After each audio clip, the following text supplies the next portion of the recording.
Hello everyone, welcome to my channel. I am D. आज करेंगे हम class 11 business studies and topic है हमारा डिपार्टमेंटल स्टोर्स क्या होते हैं और उसके फीचर्स क्या होते हैं। एंड गाइस, इस चैनल पे हम जितनी भी वीडियोस करेंगे वो सभी एनसीईआरटी की बुक्स में से करेंगे। तो देखो बुक में क्या लिखा है। अ departmental store is a large establishment offering a wide variety of products. अब डिपार्टमेंटल स्टोर जो होते हैं वो बहुत ज़्यादा बड़े होते हैं, मतलब एरिया की बात की जा रही है इधर, बहुत ज़्यादा बड़े होते हैं। वाइड वेराइटी ऑफ प्रोडक्ट्स का मतलब है, मतलब एक ही जगह पे काफ़ी सारे प्रोडक्ट्स, काफ़ी सारे अलग अलग टाइप के प्रोडक्ट्स यहाँ अवेलेबल आपको हो जाते हैं। Classified into well defined departments. और इसमें क्या होता है, डिपार्टमेंटल स्टोर में बहुत ही सारे डिपार्टमेंट्स होते हैं अलग अलग। जैसे कि एक डिपार्टमेंट किड्स सेक्शन का हो गया, एक डिपार्टमेंट जो है मेंस वियर हो गया, एक वुमेंस वियर हो गया, ऐसे अलग अलग डिपार्टमेंट होते हैं। aimed at satisfying practically every customer's need under one roof।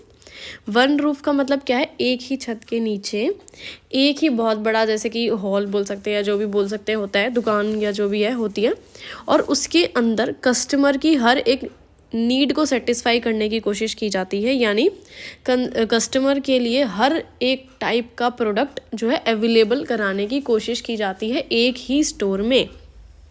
It has a number of departments, each one confining its activities to one kind of product।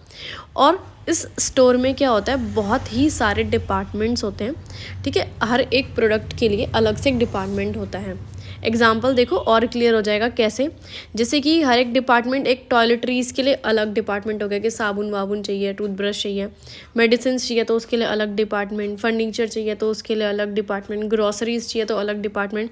ऐसे ही एक छत के नीचे अलग अलग डिपार्टमेंट्स बने होते हैं। उसमें आप जाकर कुछ भी जो आपको ख़रीदना है वो चीज़ जाके ख़रीद सकते हैं। ठीक है, चलो आगे बढ़ते हैं।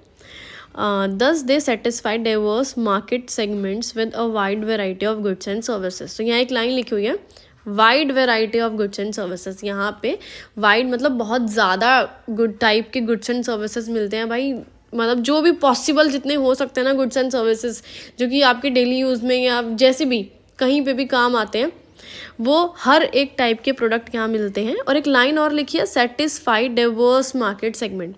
इसको भी सीखते हैं। मार्केट सेगमेंट यानी अलग अलग टाइप के लोगों की बात हो रही है, या जैसे कि टारगेट किया जा रहा है मार्केट को।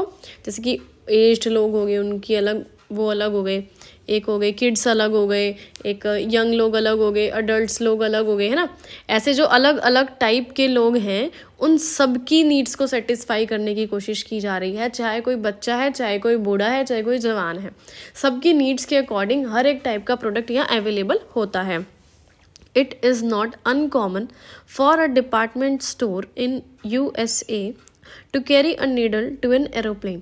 अब यहाँ पे लिखी हुई है कि अगर आप यूएसए के किसी डिपार्टमेंटल स्टोर में जाएंगे, अमेरिका के, ठीक है, तो वहाँ पे क्या है, वहाँ पे हर एक चीज़ आपको मिलेगी, सुई से लेके एरोप्लेन तक। तो बेसिकली एक मुहावरा है, प्रॉपर एरोप्लेन की बात यहाँ नहीं हो रही है कि असली में एरोप्लेन मिल रहा है। इनका कहने का मतलब है भाई हर एक पॉसिबल चीज़ जो कि आपको ज़रूरत पड़ सकती है, हर एक चीज़ अवेलेबल कराने की कोशिश की जाती है एक ही छत के नीचे। ठीक है, all shopping under one roof, यानी एक ही छत के नीचे सारी चीज़ अवेलेबल कराने की कोशिश की जाती है। Everything from a pin to an elephant. भैया एक छोटी सी अगर आपको पिन चाहिए, एलिफेंट का मतलब है कोई बड़ी से बड़ी चीज़ भी चाहिए, ठीक है, तो भी यहाँ आपको अवेलेबल हो जाएगी। Is the spirit behind a typical department store. In India real department stores have not yet come in a big way.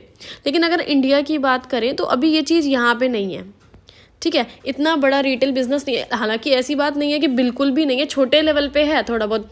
क्या आपने देखा होगा, एक बहुत बड़े हॉल होते हैं, उसके अंदर आपको कपड़े भी मिल जाते हैं, बच्चों के बड़ों के भी कपड़े, जूते चप्पल मिल जाते हैं, और खाने पीने का सामान चाहिए वो भी मिल जाता है, बर्तन चाहिए वो भी मिल जाते हैं, बेडशीट चाहिए वो भी मिल जाती है, ऐसी बहुत सारी चीज़ें हैं। लेकिन जो रियलिटी है, जैसे रियलिटी में होते हैं डिपार्टमेंटल स्टोर्स, ऐसी चीज़ नहीं है अभी इंडिया में। ठीक है, वो यूएसए में है, उससे रिलेटेड कुछ चीज़ें हैं, लेकिन एग्जैक्ट ऐसा सिस्टम अभी यहाँ नहीं है। However some stores on this line in India include, कुछ ऐसे स्टोर्स हैं जो उससे थोड़े मिलते जुलते हम कह सकते हैं। जैसे एक मुंबई में है अकबर अली, और एक स्पेंसर्स नाम का चेन्नई में है। ठीक है, चलो आगे बढ़ते हैं, इनके फीचर्स के बारे में पढ़ते हैं। अब डिपार्टमेंटल स्टोर के क्या फीचर्स है। सबसे पहला पॉइंट है अ मॉडर्न डिपार्टमेंटल स्टोर में प्रोवाइड ऑल फैसिलिटीज़।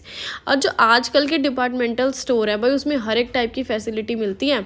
सामान आप लेने जा रहे हो वो तो मिलेगा ही मिलेगा, साथ में उसमें रेस्टोरेंट भी होते हैं, ट्रैवल एंड इन्फॉर्मेशन ब्यूरो भी होता है, टेलीफोन बूथ भी होता है, रेस्ट रूम यानी वॉशरूम्स भी होते हैं डिपार्टमेंटल स्टोर में। As such, they try to provide maximum service to higher class of customers for whom price is of secondary importance.